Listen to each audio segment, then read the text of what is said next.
ठीक है। सभी को मेरा प्रणाम। जैसा कि हम जानते हैं, IFPH एक अंतर्राष्ट्रीय मानवतावादी संगठन है जो विश्व स्तर पर होम्योपैथी आंदोलन और कार्यकर्ता को बढ़ावा देता है, ताकि सभी चिकित्सकों और सामान्य जनता को एक ही मंच पर लाया जा सके। मैं doctor Swapnil international forum for promoting homeopathy द्वारा आयोजित इस 766वें दैनिक हिंदी वेबिनार श्रृंखला में आप सभी डॉक्टर्स का स्वागत करता हूँ। आज का वेबिनार शुरू करने से पहले हम सभी 1 मिनट का मौन रखेंगे। धन्यवाद सभी का। आज की हमारी मेहमान और वक्ता हैं doctor Monika Goswami ma'am. Doctor Monika Goswami ma'am Jhansi में पिछले 19 वर्षों से होम्योपैथिक चिकित्सक के रूप में कार्यरत हैं। उन्होंने गाजीपुर के गवर्नमेंट होम्योपैथिक मेडिकल कॉलेज से BHMS और ग्रीस के इंटरनेशनल विथोल्कस इंस्टीट्यूट से MD की डिग्री प्राप्त की है। वर्तमान में वे झांसी में 10 बेड के होम्योपैथिक अस्पताल का संचालन कर रही हैं। मैम कोलकाता के कैंसर संस्थान और पटना के सानी ड्रग ट्रांसमिशन रिसर्च सेंटर की सदस्य भी हैं। उन्होंने कई राष्ट्रीय अंतर्राष्ट्रीय सम्मेलनों में शोध पत्र प्रस्तुत किए हैं, जिनमें LIGA दिल्ली में एक 5 वर्षीय बच्चे के लकवे की केस स्टडी और गिलियन बेरी सिंड्रोम की सफल चिकित्सा भी शामिल है। मैं मैम से अनुरोध करता हूं कि वो अपना व्याख्यान प्रारंभ करें और अपने ज्ञान और अनुभव को हमारे साथ साझा करें। Over to you ma'am. बहुत बहुत धन्यवाद। मैं आज अपने लेक्चर का शुभारंभ सभी को प्रणाम करते हुए करती हूँ। मेरी स्क्रीन शेयर तो हो रही होगी। तो आज का मेरा लेक्चर नोसोड पर है। जैसा कि लास्ट टाइम मेरा लेक्चर था कि मुझे हमारे पास होम्योपैथिक पेशेंट क्यों आता है और वो क्योर के लिए आता है हमारे पास, कि पेशेंट को हम ट्रीट करें, उसको क्योर करें। तो लास्ट टाइम का लेक्चर था मेरा कि पेशेंट हमारे पास सिर्फ इसलिए आता है कि क्योर होना चाहिए, और क्योर के लिए एक प्रॉपर हिस्ट्री, उसका selection of remedy, proper selection of remedy ही हमें क्योर को इंडिकेट करता है। लेकिन कई बार ऐसा होता है कि बहुत अच्छी मेडिसिन सेलेक्ट करने के बाद बार बार सिम्टम्स रिलैप्स होने लगते हैं। जब सिम्टम्स रिलैप्स होने लगते हैं तो स्वाभाविक है कि वो क्योर नहीं हो पाएंगे। आपने कोई वेल सेलेक्टेड रेमेडी दी और बार बार केस हमारा रिलैप्स हो गया, बार बार सिम्टम्स आ रहे हैं, वो सिम्टम वैनिश नहीं हो रहे हैं, खत्म नहीं हो रहे हैं, तो वहां पर हमारा काम करता है नोसोड। नोसोड के बारे में आप सभी जानते हैं कि कैरेक्टराइज बाय पैथोलॉजिकल सब्सटेंस, एक पैथोलॉजी है हमारे कैंसर, ट्यूबरकुलोसिस या गोनोरिया, रेबीज, ये कोई भी पैथोलॉजी हो सकती है। जो पैथोलॉजिकल सब्सटेंस से जो मेडिसिन प्रिपेयर की जाती है उसको हम नोसोड बोलते हैं।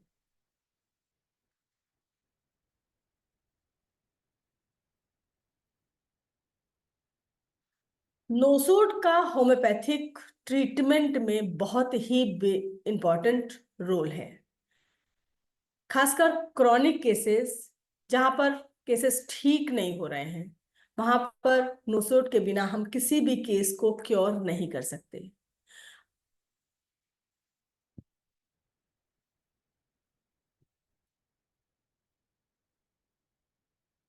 तो नोसोड के बारे में आप सभी जानते हैं, classification of nosode. Nosode can be use for chronicity, for resistance, to improve the apparently similar remedy response, improve the immunity। तो नोसोड का काम आपकी इम्यूनिटी को बूस्ट करना होता है। बहुत क्रॉनिक बीमारी जो आपके शरीर में पड़ी हुई है उसको खत्म करने का काम नोसोड की मदद से किया जा सकता है। कई बार पेशेंट, आजकल तो ऑटो इम्यून डिजीज बहुत कॉमन है, फैमिली हिस्ट्री जो आपके जनरेशन टू जनरेशन पेशेंट के अंदर कैरी कर रही है, उसको नोसोड के बिना आप खत्म नहीं कर सकते, क्योर संभव नहीं है। तो जिस पेशेंट को हम, क्या मैं कनेक्ट हूं आप लोगों से? जी मैम। जी, कनेक्शन शायद लॉस्ट हो गया था बीच में। जी जी जी। नोसोड मैम आप अपना स्क्रीन शेयर यहाँ पर पास हिस्ट्री में आवाज आ रही है मेरी? तो किसी भी क्रॉनिक केस को क्योर करने के लिए नोसोड कंपलसरी है। नोसोड की जरूरत कहाँ पर पड़ती है? फैमिली हिस्ट्री, किसी पेशेंट के साथ उसकी फैमिली से कोई बीमारी आ रही है तो आप विदाउट नोसोड उसको कभी भी क्योर नहीं कर सकते। कई बार सिम्टम्स रिलैप्स हो रहे हैं, बार बार आपकी मेडिसिन बिल्कुल ठीक है लेकिन सिम्टम बार बार रिलैप्स हो रहे हैं, तब आपको नोसोड की जरूरत पड़ती है। किसी पेशेंट को क्रॉनिक फीवर की हिस्ट्री रही है, या टाइफाइड की हिस्ट्री रही है, या डॉग बाइट की हिस्ट्री रही है, तो वहां पर भी नोसोड की जरूरत पड़ती है। स्मॉल पॉक्स हुआ है, वहां पर भी नोसोड की हिस्ट्री रही है, नोसोड की जरूरत पड़ती है। तीसरा कि सिलेक्शन ऑफ रेमेडी आपकी फेल्स हो रही है तो आपको नोसोड की जरूरत पड़ सकती है। कई बार बहुत सारे सिम्टम हैं, एक एग्जैक्ट क्लियर पिक्चर नहीं मिल पा रही है, तो वहां पर भी आपको नोसोड की जरूरत पड़ सकती है। तो क्रॉनिक केस में होम्योपैथी के लिए नोसोड रामबाण है। नोसोड के बिना आप किसी भी पेशेंट को क्योर नहीं कर सकते। नोसोड आपका बेस है, आपको नोसोड की जरूरत पड़ेगी ही केस को क्योर करने के लिए। नोसोड आप समझते हैं कि बहुत सारे नोसोड हमारे पास हैं, जिसमें कुछ मुख्य नोसोड हैं: सोराइनम, मेडोराइनम, सिफिलिनम, जिनका हम लोग बहुत फ्रिक्वेंटली यूज करते हैं, हाइड्रोफोबिनम, मेडोराइनम, कार्सिनोसिन, ट्यूबरकुलाइनम। ये सारे नोसोड्स को हम लोग बहुत फ्रिक्वेंटली यूज करते हैं। कई बार होता है कि क्या केस को नोसोड से ही उठाया जाए, कई बार हमको केस के बीच में नोसोड की जरूरत पड़ती है। जैसे बहुत सारे केसेस हैं, खासकर मेडोराइनम के बारे में मैं बात करूं, जरूरी नहीं है कि एक तो गोनोरियल सप्रेशन किताबों में लिखा हुआ है, पर आजकल हम लोगों को मिलता नहीं है कि गोनोरिया सप्रेशन हमको मिले ही कोई पेशेंट हमको ये ठीक से बता पाए कि मेरा गोनोरिया सप्रेस हुआ था। इसलिए ऐसा कुछ बहुत कम केसेस में हम लोगों को हिस्ट्री में मिलता है, पास हिस्ट्री में, कि गोनोरिया सप्रेस हुआ हो। लेकिन उसके बावजूद भी मेडोराइनम का बहुत ही अच्छा रोल मैंने अपने क्लिनिक में देखा है। वो फीमेल पेशेंट्स जिनको यूटेराइन फाइब्रॉइड्स हैं, या ओवेरियन हिस्ट्री है, या मल्टीपल सिस्ट है बॉडी में, तो कई बार उसका बीपी बढ़ गया। ये मेरा प्रैक्टिकल केस है। बीपी बढ़ा हुआ है, जो कॉन्स्टिट्यूशनल मेडिसिन मैंने दी उससे बीपी कंट्रोल नहीं आ रहा है। मैंने एक डोज मेडोराइनम कट दिया, उससे बीपी उसका कंट्रोल में आने लगा। बीपी इतना हाई है कि आप मेडिसिन एलोपैथिक दे रहे हैं फिर भी कंट्रोल ही नहीं हो रहा है बीपी। मेडोराइनम की एक डोज दिया और बीपी कंट्रोल में आ गया। इसका मतलब यह नहीं है कि जितने बीपी बढ़े हुए पेशेंट को आप मेडोराइनम दे दीजिए, गलती नहीं करनी है, क्योंकि होम्योपैथी में कॉन्स्टिट्यूशनल मेडिसिन का बहुत ही ज्यादा महत्व होता है। होम्योपैथी में अगर सिमिलिमम नहीं हुई उस टाइम के लिए, वो मेडिसिन अप्रोप्रिएट नहीं है उस टाइम के लिए, तो आपके केस को गड़बड़ा सकती है, पूरा केस आपका गड़बड़ हो सकता है। इसलिए होम्योपैथी हमेशा एक्सपीरियंस की पद्धति मानी जाती है। आप किताबों से पढ़ के बहुत कुछ नहीं समझ सकते, किताबें आपको सही दिशा में ले जा सकती हैं, लेकिन एक्सपीरियंस और गुरु का सपोर्ट आपको 100% सही दिशा में हिट करेगा। जहां पर फैमिली हिस्ट्री हार्ट की हो, वहां पर आपको नोसोड मेडोराइनम की जरूरत पड़ेगी। जिस फीमेल को पीरियड्स बहुत डिले आ रहे हैं, आप मेडिसिन करते हैं, पीरियड्स आ गए लेकिन रेगुलर नहीं हो पा रहे हैं, वहां पर आप मेडोराइनम के बारे में जरूर सोचें। मेडोराइनम का बहुत ही खूबसूरत रोल हम लोगों ने अपनी प्रैक्टिस में इस तरीके से देखा है। बहुत सारे केसेस हैं। एक बार एक पेशेंट मेरे पास आई जिसको इंडोमेट्रियोसिस की प्रॉब्लम और मल्टीपल प्रॉब्लम्स थी, एस्थमा, जॉइंट्स पेन, रूमेटिज्म में मेडोराइनम का बड़ा अच्छा रोल है। जहां पर swelling, rheumatism, heart disease, ovarian disease, uterine disease, female hormones की गड़बड़, जहां पर मेंस्ट्रुअल साइकिल डिलेड, आप मेडोराइनम से सब कुछ नहीं ठीक होने वाला है, लेकिन मेडोराइनम उस केस की चाबी है उस केस की। वो उस केस के जो ठीक नहीं होने दे रहा है, जो आपकी कॉन्स्टिट्यूशनल मेडिसिन ठीक से काम नहीं कर पा रही है, वहां मेडोराइनम का बड़ा अच्छा रोल है। लेकिन मेडोराइनम ही इन सारी बीमारियों को ठीक कर देगा ऐसा नहीं है, क्योंकि मेडोराइनम वहां की कॉन्स्टिट्यूशनल नहीं है। वो उस वक्त उस पेशेंट के लिए नोसोड का कार्य करेगा। कई बार ऐसा है कि क्या नोसोड आपकी लाइफ में बदलते हैं? जी हाँ, नोसोड बदल भी सकते हैं सिचुएशन के हिसाब से। उस पेशेंट की कई बार सिचुएशन है कि मेडोराइनम और ट्यूबरकुलाइनम से इमेसिएशन है, तो ट्यूबरकुलाइनम के बारे में हम सोचेंगे। लॉन्ग हिस्ट्री ऑफ फीवर है, या फैमिली में किसी को ट्यूबरकुलोसिस की हिस्ट्री रही है, या पेशेंट को खुद ट्यूबरकुलोसिस की हिस्ट्री रही है, तो वहां पर हम बात करते हैं ट्यूबरकुलाइनम की। और मेडोराइनम का पेशेंट मोटा हो सकता है, स्वेलिंग हो सकती है उसकी बॉडी में, उसके जॉइंट स्वेल अप हो सकते हैं, ओबेसिटी हो सकती है, तो वहां पर हम मेडोराइनम के बारे में सोचेंगे। एक और मेडिसिन है कार्सिनोसिन। कार्सिनोसिन की जल्दी जल्दी आपको मटेरिया मेडिका में कार्सिनोसिन नहीं मिलती है। आज मैं कार्सिनोसिन के बारे में थोड़ा सा डिटेल आपको थोड़ा सा बताना चाहूंगी, क्योंकि ये भी बहुत ही इंपॉर्टेंट मेडिसिन है।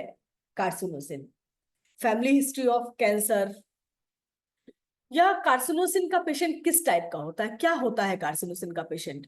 कार्सिनोसिन का पेशेंट, कार्सिनोसिन कैसे बनता है? जो केकड़ा है, केकड़े से कार्सिनोसिन का प्रिपरेशन होता है। तो केकड़ा क्या है? केकड़ा जब पैदा हो, केकड़े के जब बच्चे पैदा होते हैं, तो केकड़ा खुद को मार के अपने बच्चों को पैदा करता है। या यूं कह सकते हैं कि उसके बच्चे ही अपनी माँ को मार देते हैं, उसके बाद वो पैदा होते हैं। जब आपकी बॉडी खुद को खाने लगती है, तो कैंसर, आप कैंसर की प्रॉपर्टी क्या है? ये कैंसर आपकी ही बॉडी को डिस्ट्रॉय करने लगता है, डिकेड होने लगता है। जब डिके होने लगता है, डिस्ट्रॉय करने लगता है, तो उसी से ही कार्सिनोसिन दवाई बन गई। तो जो केकड़े की हिस्ट्री है, वही एक कार्सिनोसिन की, अपने आप को खत्म करके अपने बच्चों को पैदा करना, यही बेसिक थीम है कार्सिनोसिन की। तो कार्सिनोसिन एक होता है, हमारी रिपर्टरी में पड़ा हुआ है सिंपैथेटिक, और एक सिम्टम है बेनेवोलेंस। बेनेवोलेंस सिंपैथेटिक में कार्सिनोसिन 4 नंबर में है। और यहीं पर अगर हम बात कर लेते हैं बेनेवोलेंस, और वहां पर भी कार्सिनोसिन 4 नंबर में है। सल्फर भी सिंपैथेटिक होता है, सल्फर भी एक नोसोड है। हम सल्फर को भी एज ए नोसोड यूज करते हैं। वो नोसोड नहीं है, लेकिन हम उसको एज ए नोसोड यूज करते हैं। कई बार हमको सल्फर, कोई केस आपका ठीक नहीं हो रहा है, हैनीमैन सर ने कहा कि जब आपके सिम्टम ही प्रॉपर नहीं आ रहे हैं, आपकी हिस्ट्री फ्लेयर अप ऑफ सोरा, तो वहां पर हम सल्फर को भी एज अ नोसोड इस्तेमाल करते हैं। बहुत prominent nosode, as a nosode हम सल्फर को इस्तेमाल करते हैं। तो हम देखेंगे कि सिंपैथेटिक में सल्फर भी है और कार्सिनोसिन भी है, लेकिन बेनेवोलेंस में कार्सिनोसिन बहुत ही प्रोमिनेंट है। बेनेवोलेंस का मतलब है कि किसी के लिए जीना, जैसे किसी को मदद की जरूरत है, सिंपैथेटिक व्यक्ति ने मदद कर दिया और कई बार नहीं कर पाया, तो उसको तकलीफ नहीं हुई। लेकिन बेनेवोलेंस का मतलब है कि वो बाद में भी सोचता रहा उसके बारे में, किसी की मदद नहीं कर पाया तब भी वो चिंतित रहा, कि उसको दुख रहा इस बात का, मैंने किसी की मदद नहीं कर पाई। तो सिंपैथेटिक का अपर ग्रेड है बेनेवोलेंस। ये एक रूब्रिक बताता है पूरे कार्सिनोसिन को। जब पेशेंट अपना ही सब कुछ दान कर दे, अपनी सारी दूसरों की समस्याओं में वो दुखी होने लगे, वो दूसरों के लिए ही जीने लगे। जैसे डॉग, स्ट्रीट डॉग, उनके लिए हम इतना परेशान हो रहे हैं, उनके लिए घर बना रहे हैं, उनको गद्दे दे रहे हैं, उनको अपने सैलरी से खाना पीना दे रहे हैं। ऐसे पेशेंट्स मिलते हैं। कॉन्स्टिट्यूशनल मेडिसिन कुछ और है, तो हमको कभी कभी उसको कार्सिनोसिन देने की जरूरत पड़ जाती है एज अ नोसोड। पेड़ पौधों से बहुत ज्यादा लगाव, ये कार्सिनोसिन की हिस्ट्री में आएगा। किसी की मदद करना, पेड़ पौधों से बहुत लगाव, जानवरों से बहुत लगाव, ये हमारी कार्सिनोसिन की प्रोमिनेंसी है। कार्सिनोसिन को गुस्सा भी बहुत आता है। और एक मेरे पास एक पेशेंट आई थी जिसकी हिस्ट्री थी, उसके हस्बैंड अपनी उसकी सगी बहन के साथ रिलेशन में थे, तो वाइफ ने ये भी एक्सेप्ट कर लिया कि कोई बात नहीं, मेरी बहन ही तो है। तो आप उस घटना को आप किस रूप में ले रहे हैं? वो नेट्राम्यूर की तरफ भी जा सकती है, वो इग्निशिया की तरफ भी पेशेंट जा सकता है। उस एक घटना को आपने अपने किस रूप में लिया? दुख के रूप में लिया, लेकिन उसको उससे कभी नफरत नहीं कर पाई, उससे कभी गुस्सा नहीं दिखा पाया, उस चीज को भी एक्सेप्ट कर लिया। ये कार्सिनोसिन कर सकता है। यहाँ पर नेट्राम्यूर होगा तो नफरत हो जाएगी उसको, वो रिश्ता तोड़ देगा। इग्निशिया होगा तो जाके मार कुटाई भी कर देगा, लेकिन कार्सिनोसिन ने उसको एक्सेप्ट किया। तो आप उस लेवल पर मेंटल प्लेन को देखेंगे, तब आप कार्सिनोसिन के बारे में सोच सकते हैं। तो कार्सिनोसिन एक मेंटल रूब्रिक्स को देखते हुए आपको ज्यादा प्रोमिनेंट दिखाई देगी। वहीं पर ट्यूबरकुलाइनम, मेडोराइनम आपको फिजिकल स्ट्रक्चर को देख के समझ में आएगा कि हम उसको मेडोराइनम देंगे या हम ट्यूबरकुलाइनम देंगे। मेंटल सभी के होते हैं, बहुत वीकनेस है, हम ट्यूबरकुलाइनम के बारे में सोचेंगे। इंटरनल फीवर है, ट्यूबरकुलाइनम के बारे में सोचेंगे। मेडोराइनम एक्सेस, हर चीज एक्सेस, सेक्सुअल भी एक्सेस है, या उसको मीठा भी पसंद है तो craving excess, extreme of everything. गुस्सा आ रहा है तो एक्सट्रीम का गुस्सा आ रहा है, या किसी चीज का डिजायर है तो एक्सट्रीम का डिजायर है। तो वहां पर Medorrhinum extreme of everything. Pathology में भी एक्सट्रीम है। तो सिस्ट है आपकी बॉडी में तो मल्टीपल सिस्ट, वहां पर हम मेडोराइनम की कुछ डोजेस देंगे जिससे हमारे उस केस को क्योर करने में हमको मदद मिले। एक नोसोड है सोराइनम। सोराइनम और सल्फर को हम लोग बहुत कंपेयर करते हैं। सल्फर भी एज अ नोसोड यूज होता है, वो नोसोड नहीं है पर एज अ किंग ऑफ सोरा है, एज अ नोसोड हम उसको सल्फर को भी यूज करते हैं। सल्फर और सोराइनम को हम कैसे कंपेयर कर सकते हैं? सल्फर हमेशा ऑप्टिमिस्टिक होगा, उसके अंदर निराशा जैसी कोई चीज नहीं होगी, वो निराशावादी व्यक्तित्व नहीं होगा। सोराइनम निराशावादी व्यक्तित्व है। सल्फ दोनों ही स्किन का प्रॉब्लम लिए हुए हैं। सल्फर को गर्मी बहुत लगती है, सोराइनम ठंड से बड़ा परेशान होता है। Sensitive to cold, sensitive to cold air, उसको ठंड बहुत लगती है, गर्मी में भी कंबल ओढ़े हुए दिखेगा, और सर्दी में भी स्वेटर तक नहीं पहना। तो ये दोनों डिफरेंस आपके सोराइनम और सल्फर में हम कंपेयर कर सकते हैं। क्योंकि अगर नोसोड एग्जैक्टली सिमिलम नहीं मिला और हमने ऐसे ही नोसोड दे दिया, तो वहां पर हमारे केस को डिस्ट्रॉय भी कर सकते हैं, हम अपने केस को गड़बड़ा भी सकते हैं। डायबिटीज के केस में एक बच्ची मेरे पास आई, उसको 6 साल की उम्र में शुगर हो गई और उसको इंसुलिन लगना शुरू हो गया, और वो कह सकते हैं कि क्योर नहीं होता, आपको पूरी लाइफ इंसुलिन की जरूरत पड़ेगी। 6 महीने पुराना ही केस है, 6 महीने ही हुआ था उसको इंसुलिन लगते हुए, 5 यूनिट सुबह, 5 यूनिट दोपहर में, 5 यूनिट रात में। जब उसका हिस्ट्री लिया, आज 1 महीना हुआ है उसको मेडिसिन शुरू हुए, 16 तारीख को मैंने हिस्ट्री लिया था, आज 16 तारीख है। कार्सिनोसिन से मैंने उस केस को शुरू किया।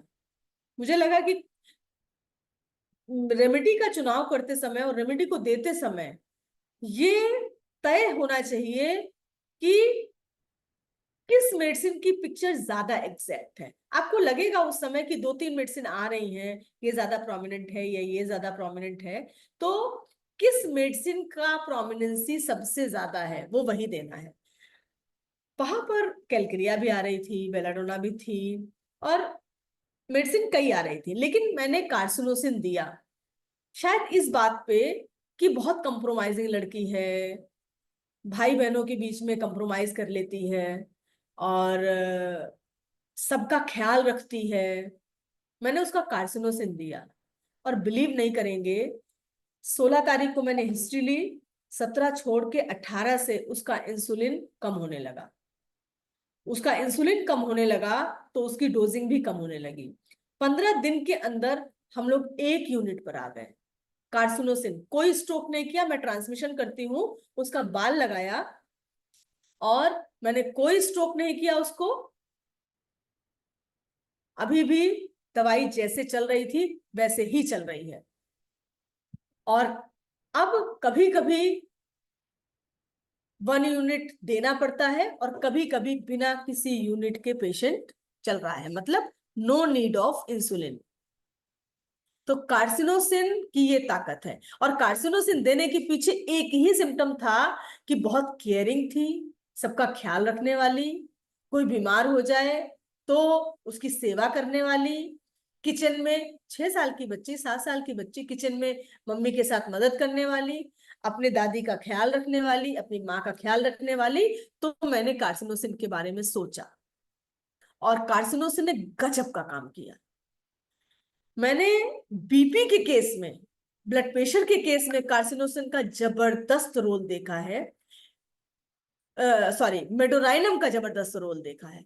मेरी कॉन्स्टिट्यूशनल मेडिसिन कोई और चल रही है और बीपी बहुत हाई है, बीपी बहुत हाई है। एलोपैथी की दवाइयां 1 डोज दे दी गई, नहीं कम हुआ, दूसरी डोज दे दी गई, नहीं कम हुआ, मेडोराइनम की 1 डोज दी गई और बीपी डाउन होने लगा। लेकिन ये लंबे समय तक काम नहीं करेगा, ये कुछ डोजेस हैं जो काम करेगा, फिर आपको अपनी कॉन्स्टिट्यूशनल मेडिसिन पर आना पड़ेगा। तो ये रोल होता है एक नोसोड का, एक होम्योपैथी के जीवन में। मेरे खुद के भाई को एंकोलाइजिंग स्पॉन्डिलाइटिस हुआ और उस केस में कॉन्स्टिट्यूशनल मेडिसिन तो थी कैलकेरिया काफ। और कैलकेरिया काफ जब बीच बीच में एक्यूटनेस आती थी, जैसे फीवर आ गया, कभी वॉमिटिंग हो गई या कभी सीवियर हेडेक हो गया, तो कैलकेरिया काफ का एक्यूट मेडिसिन बेलाडोना दे दिया गया। कई बार उसको टुबोक्लाइनम हमने एज अ नोसोड दिया और एक आध बार कार्सिनोसिन भी एज अ नोसोड दिया। उस एंकोलाजिंग स्पॉन्डिलाइटिस को क्योर करने में मुझे 3.5 से 4 साल लगे। 2016 के बाद से मुझे किसी भी मेडिसिन की जरूरत नहीं पड़ी, मुझे कुछ भी देना नहीं पड़ा। वो अभी इस वक्त 100% क्योर है। करीबन 10 साल हो गए हैं, 2025 चल रहा है, करीबन 10 साल हो गए हैं। उसको कोई दर्द नहीं है। स्किन का डिजीज भी साथ में एसोसिएटेड था। सिर्फ 3 दवाइयां चली हैं उस पूरे केस में, कैलकेरिया, बेलाडोना और कार्सिनोसिन। और कोई दवाई की हमको जरूरत नहीं पड़ी। नहीं, कार्सिनोसिन नहीं, ट्यूबरकुलाइनम। बीच में शायद हमने कार्सिनोसिन भी बीच में दिया होगा। इन 3 दवाइयों ने पूरे केस को ठीक किया। मेरे पास एक ब्रेन ट्यूमर का केस रहा है, वहां पर भी कैलकेरिया ही उसका कॉन्स्टिट्यूशनल मेडिसिन था और ट्यूबरकुलाइनम उसका नोसोड था। वैसे तो 100% तय नहीं है, लेकिन most of the Calcarea constitutional medicine के साथ ट्यूबरकुलाइनम का बहुत अच्छा रोल है। हर केस में नहीं, हर केस में बिल्कुल नहीं, लेकिन आपको उस समय पेशेंट के सिम्टम को समझना पड़ेगा कि हम कौन सा नोसोड दें। पर प्रोमिनेंट हमको ट्यूबरकुलाइनम समझ आता है। ट्यूबरकुलाइनम हमने अपने केसेस में दिया, वहां पर क्योर हुआ। रूमेटाइड अर्थराइटिस है, आपका मेडिसिन पल्सेटिला चल रहा है कॉन्स्टिट्यूशनल, लेकिन वहां पे मेडोराइनम या किसी को हार्ट पेशेंट है, कोई हार्ट डिजीज की फैमिली में रहा है, आपको बहुत सोच समझ के संभाल के मेडोराइनम के बारे में चिंतन करना होगा, सोचना होगा, और उसको एक डोज मेडोराइनम का देना पड़ेगा ताकि वो क्योर करने में आपकी मदद कर सके। किसी को बचपन में डॉग बाइट हुआ है और वो किसी बीमारी से, क्रॉनिक बीमारी से ग्रसित है,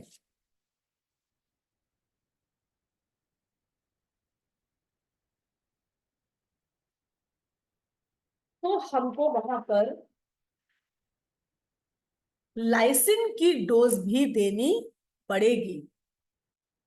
उसके पास्ट में जो वैक्सीनेशन हुआ है और डॉग बाइट हुआ है, उसको रिमूव करने के लिए हमको 1-8 डोज लाइसिन भी देनी पड़ेगी, बीच में देना चाहिए, ताकि वो उसके सिम्टम्स जो रहे हैं पास्ट में उनको इरेडिकेट करने में हेल्प करे। हमारे पास एक लंबी लिस्ट है जो नोसोड्स की, लेकिन हम लोग नोसोड्स, कुछ ही नोसोड्स को ज्यादा इस्तेमाल करते हैं, बहुत सारे नोसोड्स नहीं है हम जिनका इस्तेमाल करते हैं। Most of the sulphur, medorrhinum, carcinosin, tuberculinum, psorinum, sulphur, berylium, carcinosin, इन सब नोसोड्स का बहुत फ्रिक्वेंटली यूज किया जाता है। किसी को कोई सवाल हो वो पूछ सकता है, कोई डिस्कशन हो वो हम लोग आपस में कर सकते हैं, क्योंकि डिस्कशन भी एक बहुत जरूरी है फिनोमिना। अगर कोई सवाल कुछ पूछना चाहता है। Good evening ma'am. जी गुड हेलो इवनिंग। जी मैम, डॉक्टर साहब बताइए। जब आप नोसोड कोई देती हैं तो उस दिन जो अल्टरनेटिव मेडिसिन है उस दिन देंगे कि नहीं? देखिए, उस दिन तो वैसे हमें क्रॉनिक केसेस में मेडिसिन को जल्दी जल्दी रिपीट नहीं करना चाहिए। मान लीजिए यस यस। हमारी कैलकेरिया कॉन्स्टिट्यूशनल मेडिसिन है, हम वैसे तो सिंगल डोज का भी कॉन्सेप्ट है, 3 डोज का भी कॉन्सेप्ट है और 7 डोज का भी कॉन्सेप्ट है। तो इसके बाद आपको वेट एंड वॉच ही करना है। आप हर रोज मेडिसिन नहीं दे सकते, नहीं तो मेडिसिनल एब्यूज हो जाएगा, वो आपका केस ही गड़बड़ हो जाएगा। और आपने अभी 1 हफ्ते पहले आपने कैलकेरिया दिया, तो अभी वेट एंड वॉच करिए कम से कम 1-1.5 महीना, उसके बाद आप नोसोड दीजिए। आपको लगा कि ये नोसोड, मुझे लग रहा है कि इसको नोसोड की जरूरत है, मुझे लगा और मैंने तुरंत दे दिया, ऐसा नहीं होता है। आप उसको वेट एंड वॉच करिए, और एक मेडिसिन और दूसरी मेडिसिन के बीच में एक गैप होना चाहिए, कम से कम 1-1.5 महीने, 2 महीने का गैप होना चाहिए। होम्योपैथी में वेट एंड वॉच ही आपके केस को क्योर करता है। तो आपने 1 डोज दी, मुझे लगता है कि 3 डोज देने की जरूरत नहीं है, क्योंकि बहुत ही डीप एक्टिंग मेडिसिन है मेडोराइनम। आप सिंगल डोज देके छोड़ दीजिए, और 1-2 महीने तक कोई मेडिसिन देने की जरूरत नहीं है।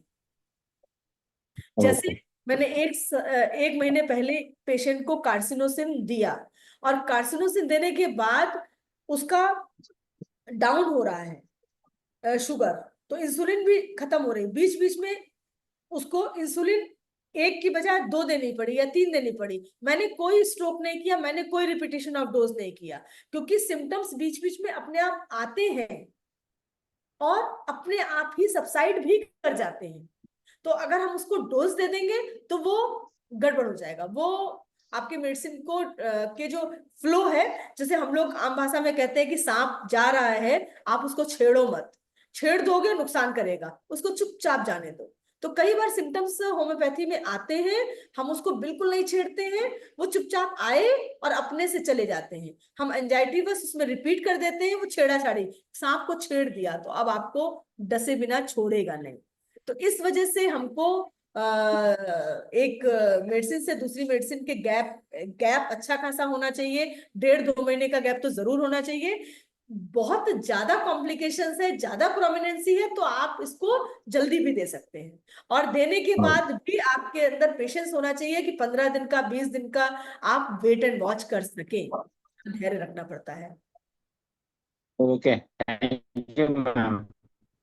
हाँ जी, इसमें एक क्वेश्चन मेरे सामने है कि केस के स्टार्ट में नोसोड देना सही रहेगा या फिर पहले कॉन्स्टिट्यूशन मेडिसिन देना चाहिए। देखिए, नोसोड से भी हम केस को शुरू कर सकते हैं। अभी मैंने एक केस बताया कि हमने नोसोड को से ही शुरू किया कार्सिनोसिन।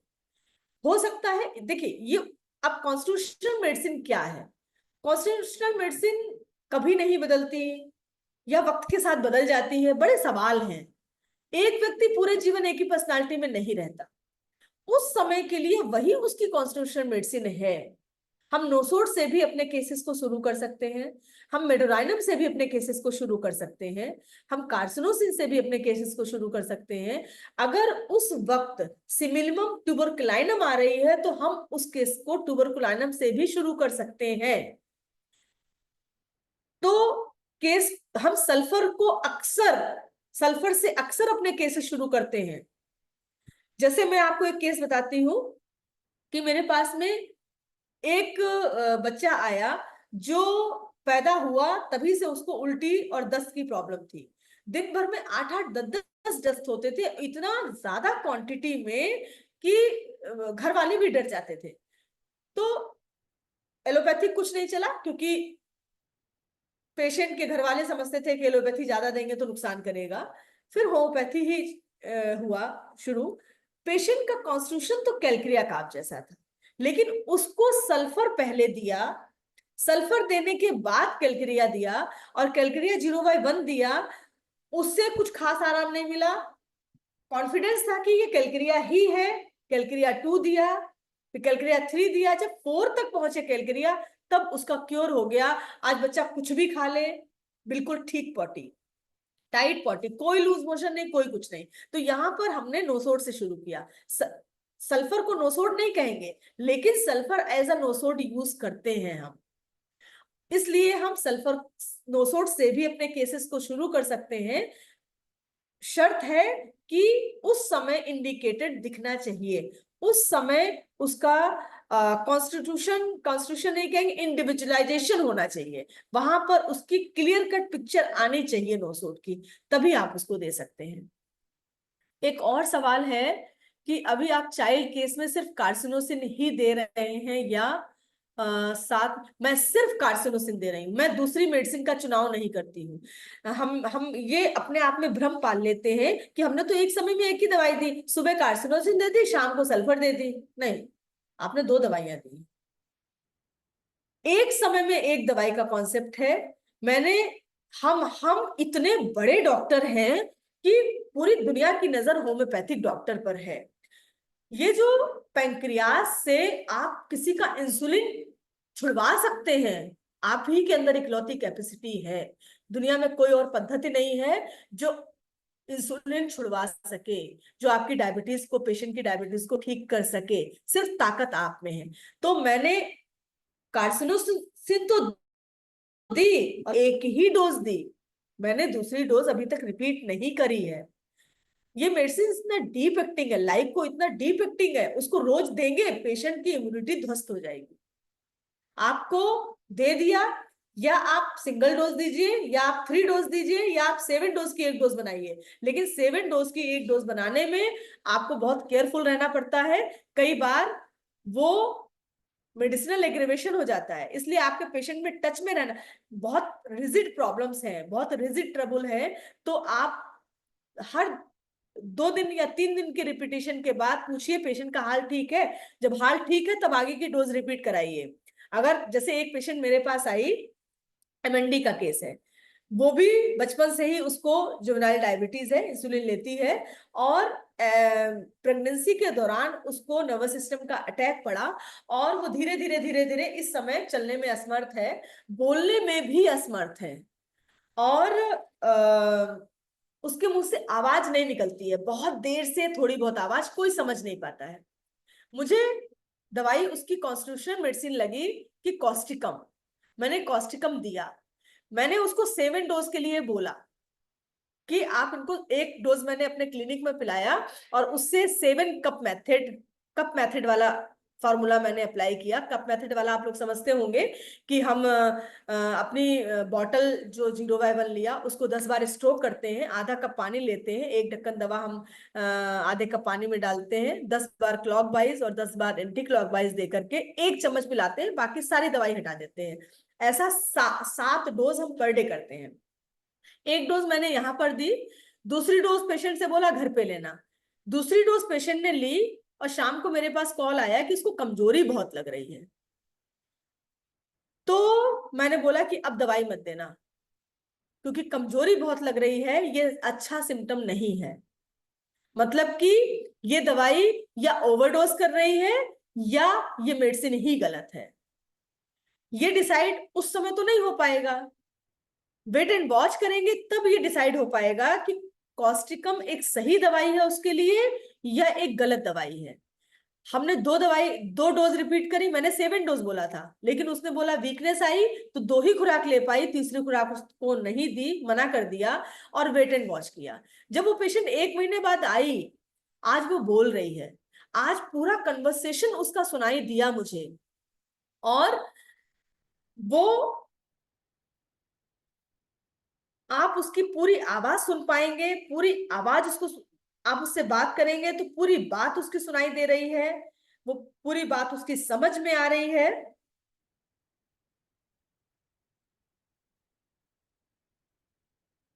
स्लो बोल रही है, लेकिन पहली बार उसकी लार पोंछनी पड़ रही थी, इस बार कोई लार नहीं पोंछनी पड़ी और उसकी पूरी बात समझ में आ रही है।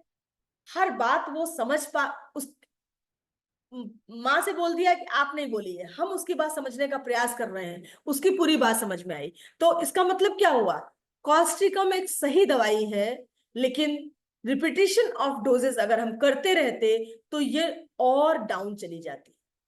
फिर हम वेट एंड वॉच करते तो धीरे धीरे धीरे धीरे उस दवाई का असर खत्म होता और तब जाकर के उसमें इंप्रूवमेंट होता। जो हम लोग कहते हैं ना कि ओवरडोजिंग हो गई, फिर आप वेट एंड वॉच करिए, अब हमने उसमें एंटीडोट करने के लिए एक और दवाई ऐड कर दी, तो ये होम्योपैथी में गड़बड़ हो जाता है। तो कॉस्टिकम सही दवाई थी, लेकिन ओवरडोजिंग हो रही थी, और 1 महीने बाद रिजल्ट ये मिला कि वो मुझसे बात करने लगी, उसकी पूरी बात समझ में आने लगी। अब मैं उसको आपको सुनवाना चाहती हूँ, चूंकि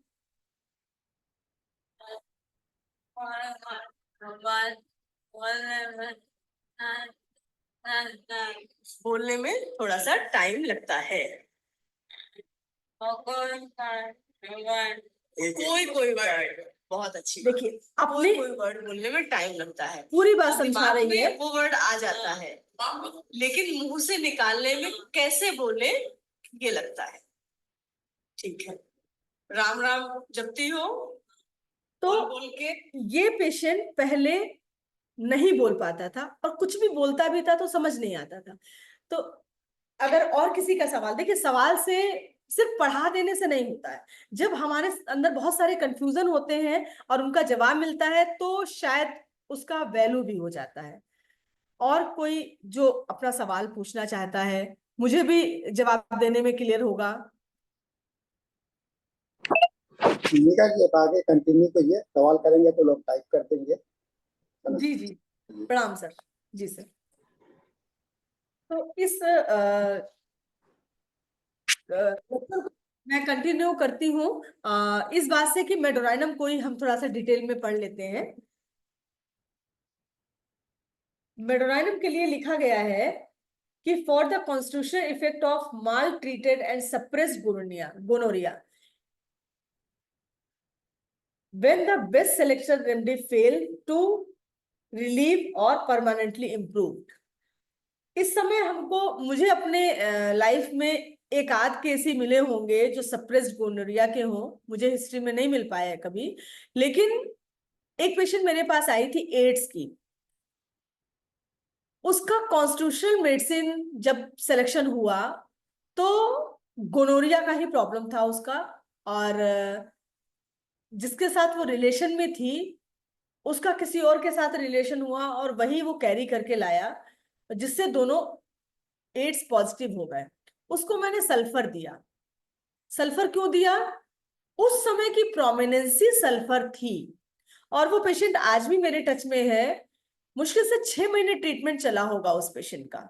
साथ में एलोपैथिक दवाई तो बहुत टाइम से चल रही थी, और एलोपैथिक चलानी भी पड़ेगी क्योंकि उनके कुछ पैरामीटर्स होते हैं, आप उसको बीच में बंद भी नहीं कर सकते।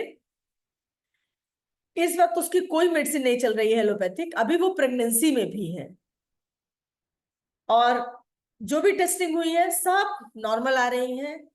पेशेंट अभी मेरे अंडर ट्रीटमेंट में नहीं है, लेकिन पेशेंट मेरे टच में रहती है। आज से 1.5 साल पहले मैंने उस पेशेंट को देखा। सल्फर, इकलौती दवा सल्फर दी गई, और 6 महीने तक सल्फर दिया गया, और तब से आज तक ना तो उसको लिकोरिया, ना रेड रेड कलर का लिकोरिया होता था, ब्लडी लिकोरिया था। इतनी जलन, सीवियर बर्निंग थी उसके पुडेंटल रीजन में कि उसको कूलर के सामने सारे कपड़े हटा करके लेटना पड़ता था। ऐसा कोई सिम्टम नहीं है। और प्रेगनेंसी से पहले उसी व्यक्ति के साथ शादी हुई है उसकी, दोनों ही एड्स पॉजिटिव है, और प्रेगनेंसी 7 मंथ प्रेगनेंसी चल रही है, सारी टेस्टिंग नॉर्मल आई है, कोई दिक्कत नहीं है। तो सल्फर हम as a nosode sulphur use करते हैं। सल्फर तो किंग ऑफ सोरा कहते ही है। उसने कहीं ना कहीं उसको क्योर अभी नहीं कहेंगे, लेकिन बहुत हद तक पेशेंट की लाइफ को इजी किया है, और आज वो माँ भी बन रही है। तो 2 महीने बाद एक बच्चा भी होगा उसका। तो ये एक गोनोरियल केस मैंने आपको बताया। उसके बाद for person suffering from gout, rheumatism, neuralgia, एक पेशेंट मेरे पास आती है जो सीवियर न्यूरोलॉजिक पेशेंट है। वो नर्वस सिस्टम की बहुत सारी मेडिसिन एक न्यूरो डॉक्टर से कंसर्न में लेती थी। धीरे धीरे करके कॉन्स्टिट्यूशन मेडिसिन कभी आर्सेनिक आ रही है, कभी हमको कैलक्रिया देनी पड़ी, ये चेंज हुई। लेकिन मेडोराइनम ने इस सफर को बहुत आसान कर दिया। उनकी दवाई को छुड़ाने में प्रॉब्लम्स अभी भी होती हैं, यहाँ बर्निंग है, सर में बर्निंग हो जाती है, मुंह जल रहा है, कभी कमर जल रहा है, लेकिन इंटेंसिटी बहुत कम है। और ऐसे केसेस को क्योर करने में आपको 3 साल 4 साल लगते ही हैं। पेशेंट 2-3 साल से पहले क्योर नहीं होता, पेशेंट इंप्रूव रहता है। तो वहां पर हमने मेडोराइनम का इस्तेमाल किया। आगे हम बात करते हैं कि for women with chronic ovaritis, salpingitis, pelvic cellulitis, fibroid, cyst, other morbid growth of uterus and ovaries, जितना भी स्टेरिलिटी का केस है, delayed menstrual cycle, ovarian cyst, tumours, यहाँ पर मेडोराइनम एक प्रोमिनेंट मेडिसिन है, especially if symptoms point to malignancy with or without psychotic origin. Where same relation, deep-seated psychotic chronic affection of spinal sympathetic nervous system, that Soranum does the deep-seated action of the skin and mucous membrane.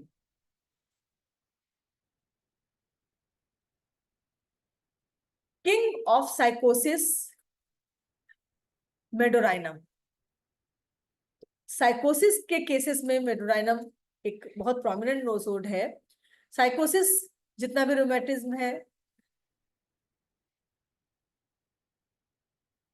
Spinal cord के डिबिलिटी में भी हमको Medorrhinum की जरूरत हो सकती है।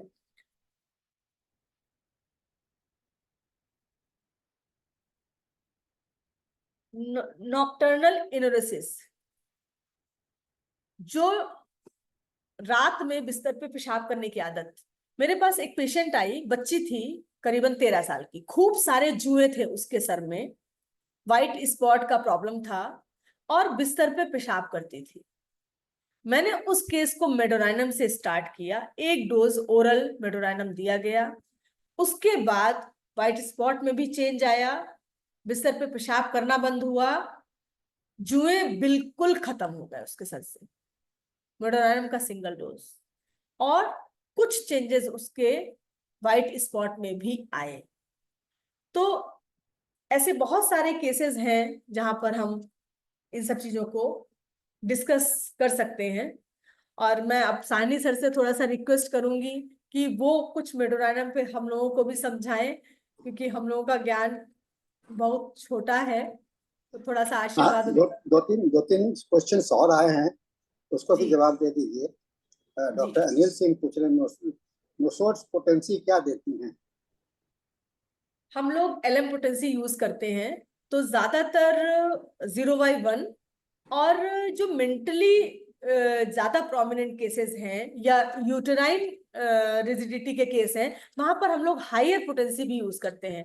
0/6 और 0/9 भी पोटेंसी हम यूज करते हैं, इससे आगे मैंने कभी नहीं दिया है। What should be preferable potency for nosort should be, मैं हमेशा एलएम पोटेंसी ही यूज करती हूँ, तो सेंटीसीमल और डेसिमल पोटेंसीज का एक्सपीरियंस मेरे पास जरूरत ही नहीं पड़ी कभी। तो बायोकेमिक्स भी यूज करते हैं, तो एलएम पोटेंसी ही यूज करती हूँ मैं। जी सर। आपने जो चर्चा कर रहे थे सल्फर को नोसोर्स के रूप में,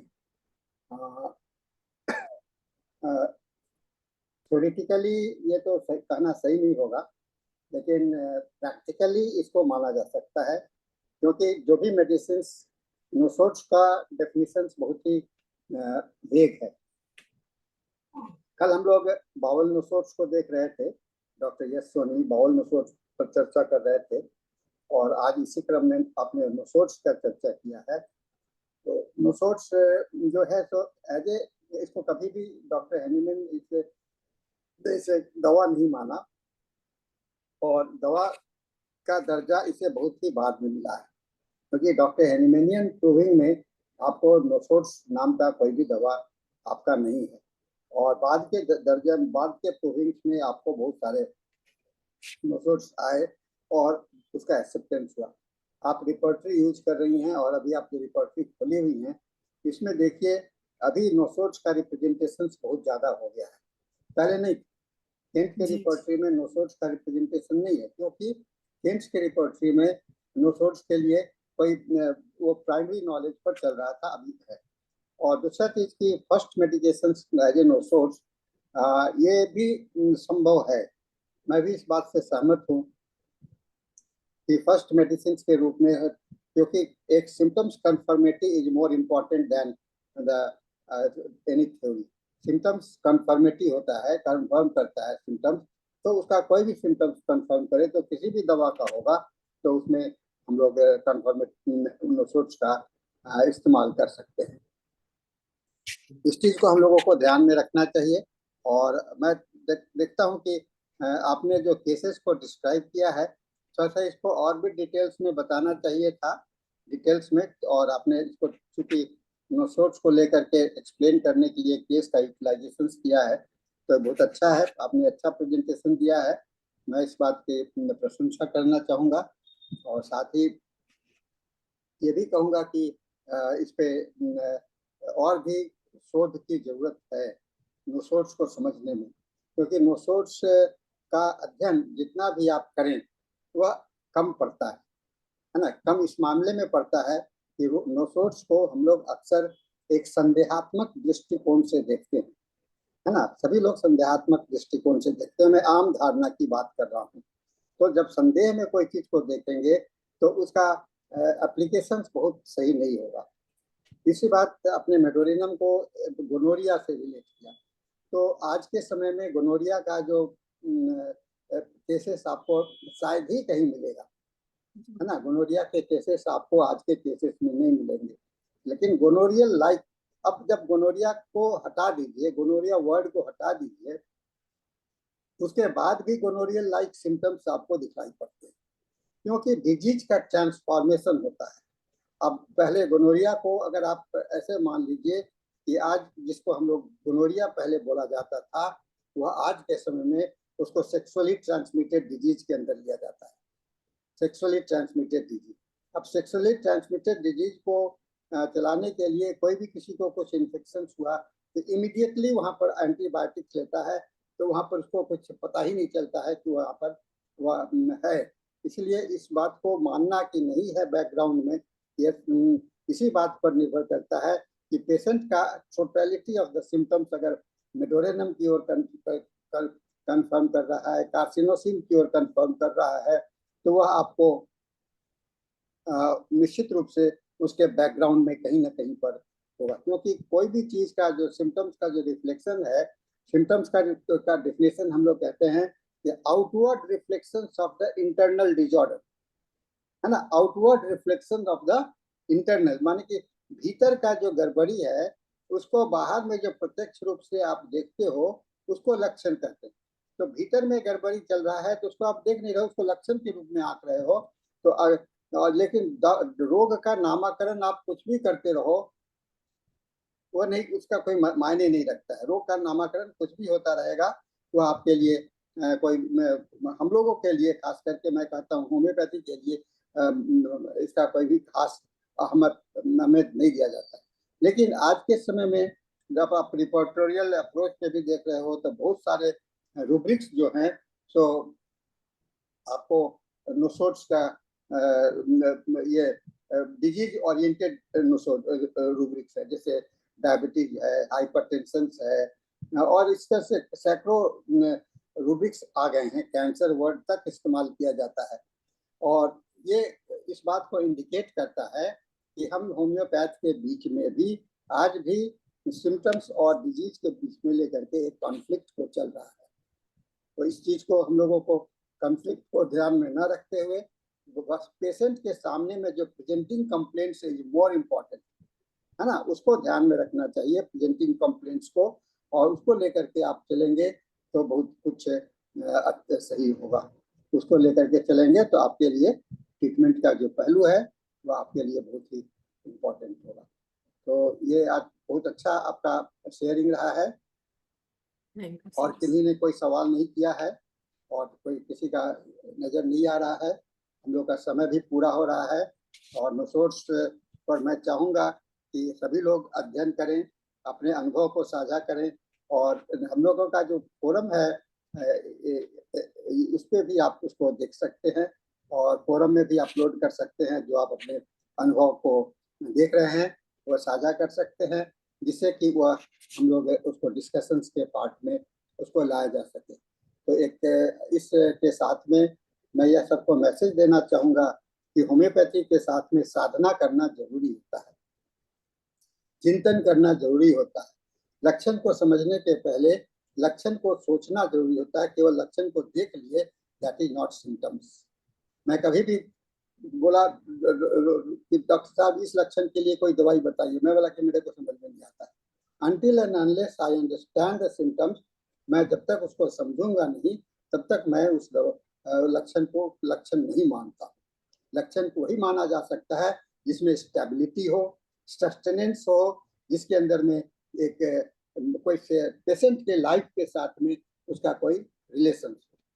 तो अभी समय तो पूरा हो चुका है और हम लोग के बीच में हम लोग के नए सेशन का निमंत्रण भी आ चुका है और अब आज हम लोगों का सेशन समाप्त हो रहा है। तो मैं डॉक्टर दीपमाला को कहूँगा कि वोट ऑफ थैंक्स के साथ में सेशन डॉक्टर अंजनी जी को ट्रांसफर करें।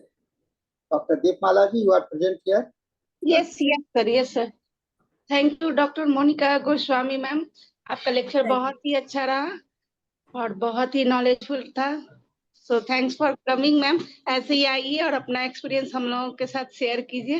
अब हमारा हिंदी सेशन खत्म हो रहा है और इन्हीं शब्दों के साथ मैं इस सेशन को, अभी इस प्लेटफॉर्म को डॉक्टर अंजनी मैम को हैंड ओवर कर रही हूँ। Over to you ma'am.